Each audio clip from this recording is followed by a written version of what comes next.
Okay, we're going to look at a down with Ernie. This one's Ernie. Okay, I'm going to do it from start to finish. So we're going to lower the behaviour with no cue, start to reduce the lure, reduce the food, and add the cue on. The idea of reward-based training is really, before you add the cue on, you want to get into a position where the dog really likes doing the behaviour. Now, Ernie doesn't like doing down, never has done. Bert, I taught down really easily. Bert can do it on a cue, he can do it with just a hand signal. Ernie, if I say down to him, he won't do it. So see whether Bert will do it now. Bert, down. And you bomb. Go down. Down.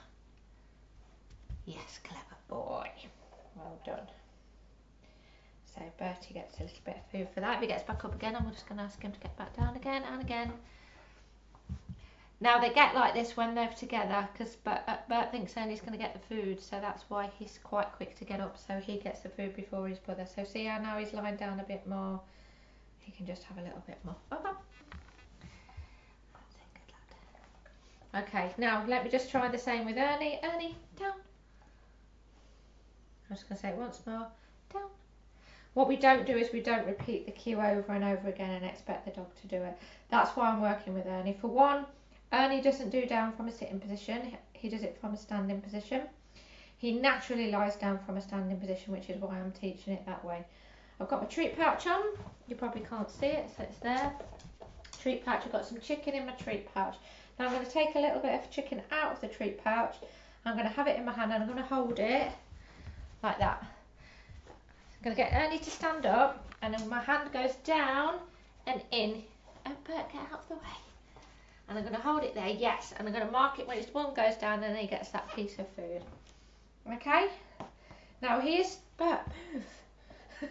He's standing right the way in the camera, isn't he? Bertie. So I'm going to feed Ernie again. In fact, I won't now because, so I'm going to do it again. So hand goes down and in towards his chest. I'm going to hold it there, yes, and I'm going to feed him that piece of food. My marker was a little bit off then because I was talking. So if he won't get up, I'm going to feed him because he stayed in that position there. Your dog probably won't, particularly if it doesn't really know down.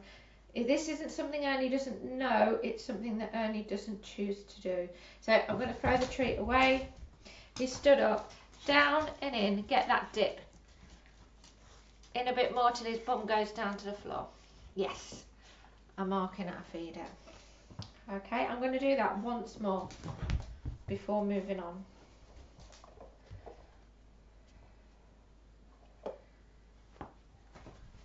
Hand down. Now if your dog's really new to to down, you can actually mark and feed just that dip and do that a few times and then wait for the bum to go down.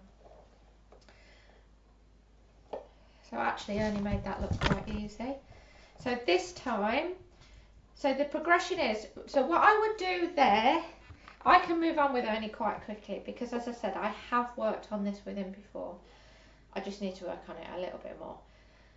I would be doing that probably 3 to 4 times in one go, then give them a rest. That's latent learning. You want that learning to get in their brain. You don't want to overdo it. So 3 to 5 times, say, I think I said 3 to 4 the first time, 3 to 5 times, then I'd leave it. So I'll probably do that 2 or 3 times a day.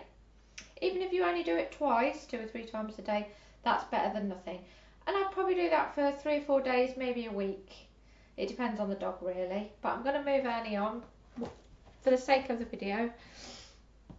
I'm going to then we start to kind of work without having the food lure. So I've got 2 pieces of chicken in my hand, 1 in each, and I'm going to lure it with the food like I did before.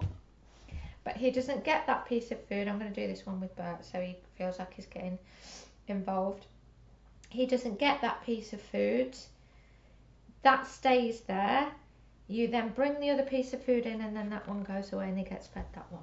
So I'll do it with Bertie. Bertie, come here. Stop it. So I'm going to go down and in. So he doesn't get that piece of food and I swap it. Yeah? Now we go with Ernie. Down and in. Oh, see how I did it? I did it from sitting there, and my hand was all skewy because I was looking. Yes. I forgot my marker word as well because I was talking. Don't worry too much about your marker word. So we're going to go down. Try and keep your hands straight. Yes. And I get a bit of food. I had to swap that one over because I didn't have another piece of food in my hand. So what we're doing there is we're starting to do some exercises where you can get the food out of your hand. Now, if you try to do this too quickly, this may happen with Ernie. Is if you take the food away too quickly out of your lower hand before you've got that behaviour, it's not going to work. So again, I'd probably be looking at doing that and doing your swap 3 to 4 times in one session maximum. Do that for a few more days. Okay, then the third step is you take the food out of your lower hand and just feed from your second hand. So when I do my law, this one would be better with Bert. When I do my law, come here, Ernie, out the way. Let's see how he's doing it now. Right, I want you to stand up now, Bert. Up, in. Yes. So I'm going to go. I'm going to go down and in. I'm going to go down and in. He lies down. I'm going to mark that yes. I've got no food in that hand whatsoever, and then I feed. Yeah?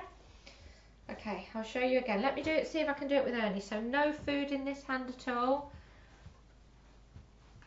Yes, he did it. That was a yes, my marker word then, and he stayed in position so you can have a little bit more food down there. Okay?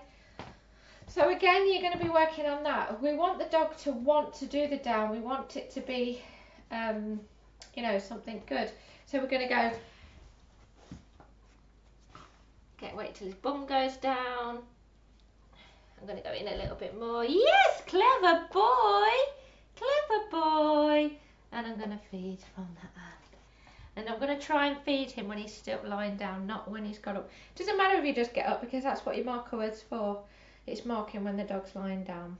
Okay, so I'm going to do another video on the other bit, but that's all I want you to do for now. That's your first few stages of down. This could probably take you about a week or so to do if you're practicing it often. Alright, come back.